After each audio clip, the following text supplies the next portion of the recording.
Hi chums, I hope this is working. I just can't see the screen because it's so sunny today, which is a big difference from yesterday because we had one of the worst thunderstorms, well sorry, one of the best thunderstorms. I love thunderstorms that I've seen for many years. The last time I would have seen one like it would have been in Canada like 35-40 years ago, when they had the really hot summers and you got the thunderstorms in the evening to clear the air, and then it left the evening lovely and cool. And this one was a huge thunderstorm, and it kind of stopped over, it seemed like it stopped over my house, and it was brilliant. I really enjoyed it, you know. So there's number 15. These are Maris pear, okay, and there's 2 average potatoes and filled to the top. So I've seen Dan doing this where he puts his competition potatoes into a pot, one of these, and then he just fills it to the top instead of having to earth up the whole way. So that's what we're doing here. There we go. There it is in black and white.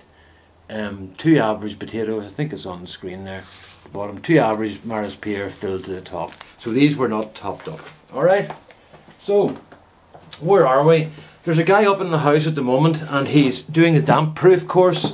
That's the company Radication that I brought into, or sorry, that my mate brought in to do the damp proof. So we're getting there. It took a while. It takes a while for the house to dry enough for him to do his work, you know. But we're there now, and then in about I think about a week's time we can start getting the walls done and replastered and the boards up and everything. So it'll be an awful lot better, an awful lot nicer for us. It's like being on holidays, living out of a suitcase, you know, the way we're living at the moment, because all our stuff's out in Rosemary's shed, and we've got basically, I'm in Dermot's room and Rosemary's in Una's room, and we've got whatever clothes we need. And I had to go to a funeral a couple of days ago, and I had to go out and hook through the big rails that Rosie bought, like, you know, the shop rails that hold all the stuff for you to go through them. She bought a couple of those. They're a great job. But I had to go looking for a white shirt to go for this funeral to go to, you know. So I'll be glad when that's all over, you know. Right, that looks like one of the seed. It is one of the seed potatoes, and it's very yucky.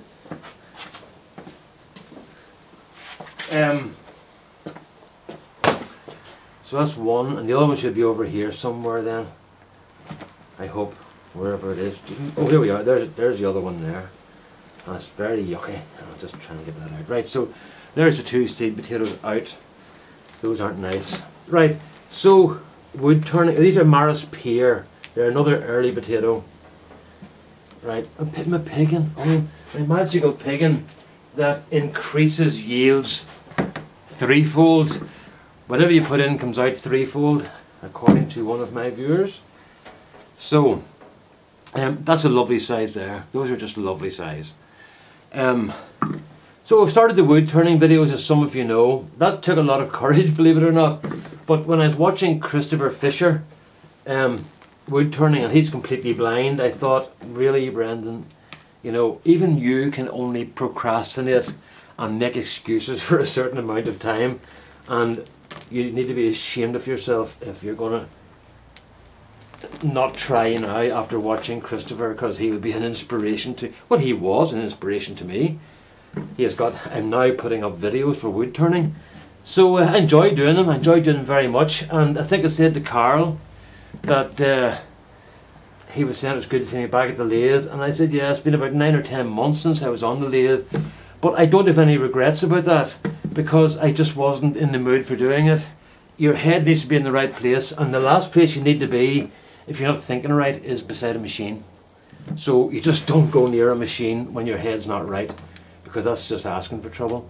So I just stayed away from the lathe, and I went into the garden and got myself sorted out there, and then that sort of improved my mood a whole lot.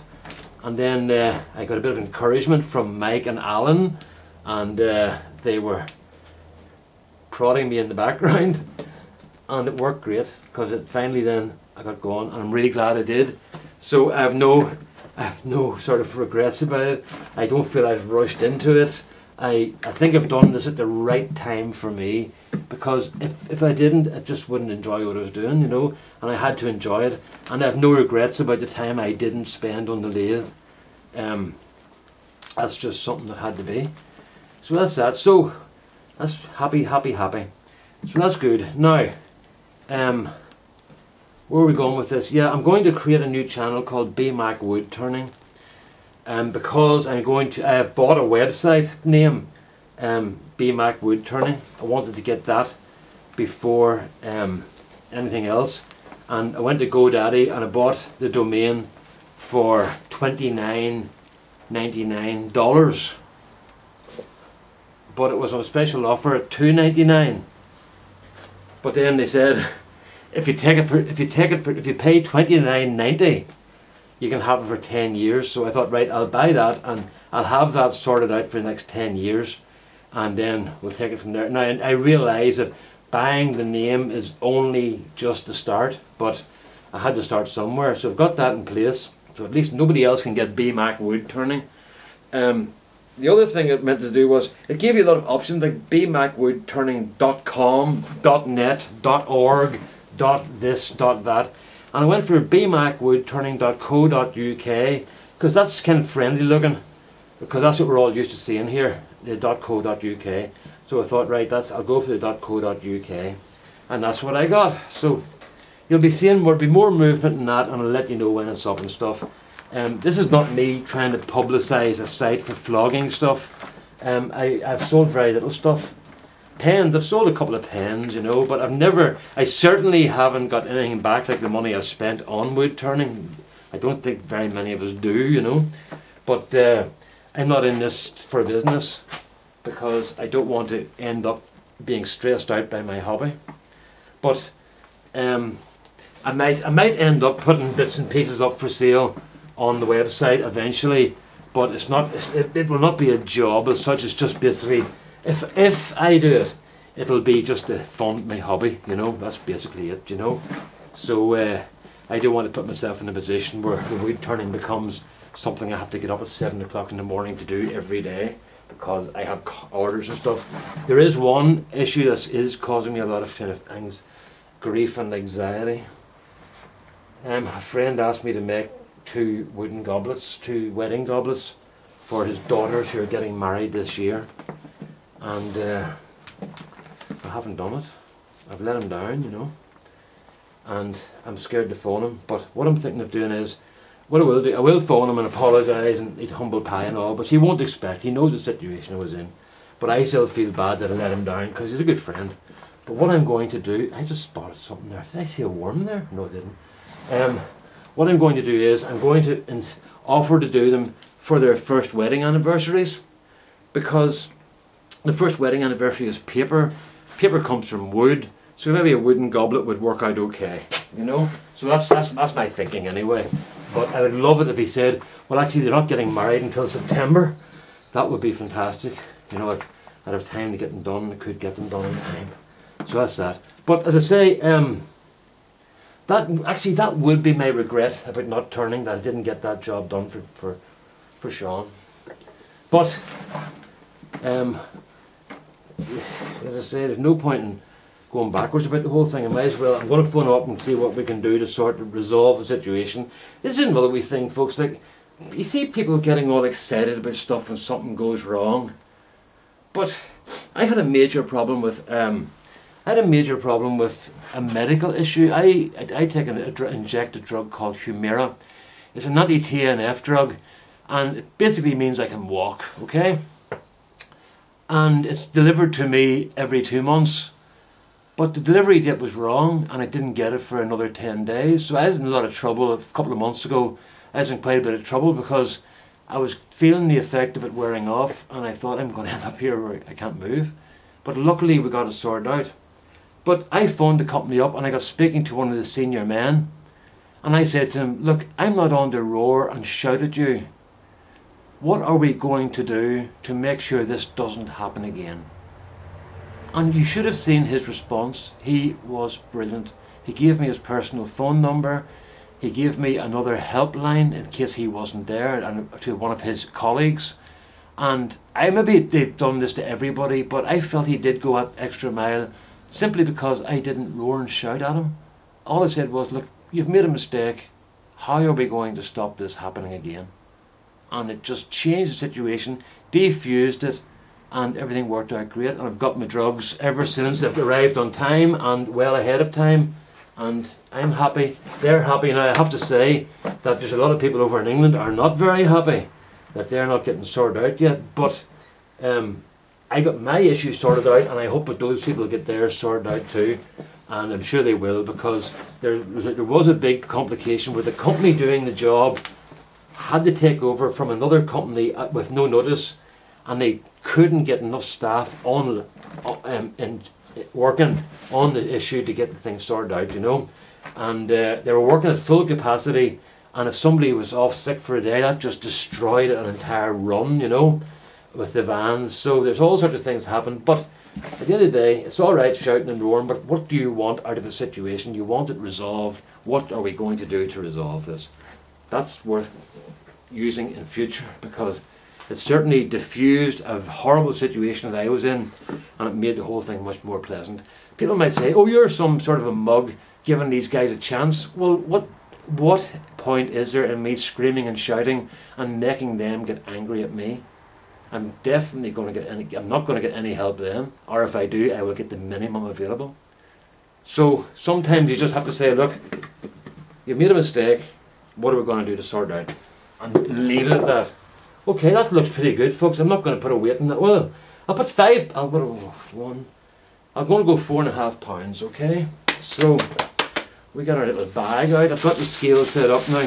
I've done this early in the afternoon, it's about 2 o'clock now. I've done this early in the afternoon so that the sun isn't shining in your eyes when I turn this round to measure. A slightly different viewpoint today. I'm using the old tripod because the other one's in the garage. There's a little point too, folks, that if you could maybe do a little comment on. For those of you who watch the wood, I'm gonna go 5 pounds, okay? I said 4.5. I'm gonna go for 5. Those people who are doing the watching the wood turning video, was the position of the camera okay? I tried to put it in a position where it would look like you were standing in the shed with me, kind of looking down at the work I was doing. Because sometimes, now somebody said to me, please don't put the camera overhead, directly overhead, so that the work's right down below it. But as if the camera was right above this work here, instead of being at an angle. This is the sort of thing I did with the wood turning. I put a camera at this sort of angle to make it look like you were looking from the other side of the wheelbarrow. Well, I did that with the lathe, as if you were at the other side of the lathe. So if you have any comments on that, please let me know. I would like to get this right, you know.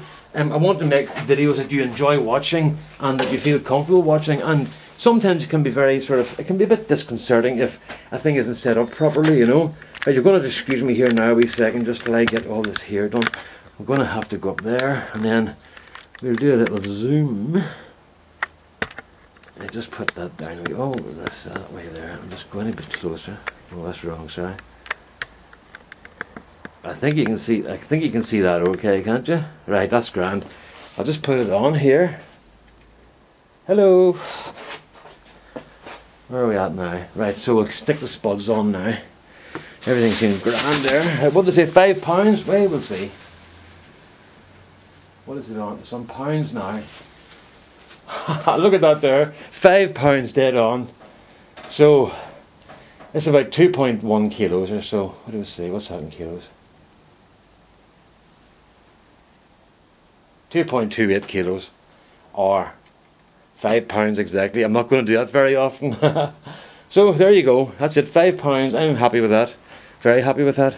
Those will keep us going quite a few days. Although I am tending to give them away at the moment because I've got so many and people like them. So there you go. I'm not going to turn the camera around and look at you and all because I'm all covered in sweat and dirty and filthy and stuff. Okay, all the best now. Bye bye.